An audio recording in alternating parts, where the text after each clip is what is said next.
एका सौभाग्यवती बाईने पूजेचं ताट भरलं आणि मंगळवार होता ते देवीच्या मंदिरात गेले.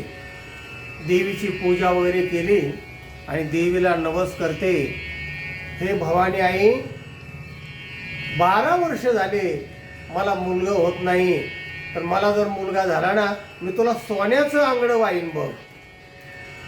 देवीला आश्चर्य वाटलं, सोनं महाग आणि काय अंगडं वाहणार म्हणजे. काही दिवसाने तिला मुलगा झाला. मग तिने काय केलं, त्या मुलाला अंगडं शिवलं, बारसं केलं, त्याचं नाव ठेवलं सोन्या. आणि त्या सोन्याला घेऊन मंदिरात गेली. मंदिरापुढे त्या देवीच्या पुढे त्या सोन्याला असं झोपवलं, त्याच्या अंगातलं अंगडं हळूच काढलं करून आणि म्हणले, देवी हे बघ, मी तुला नवस केल्याप्रमाणे हा बघ, हा सोन्या, आणि हे बघ, हे सोन्याचं अंगडं.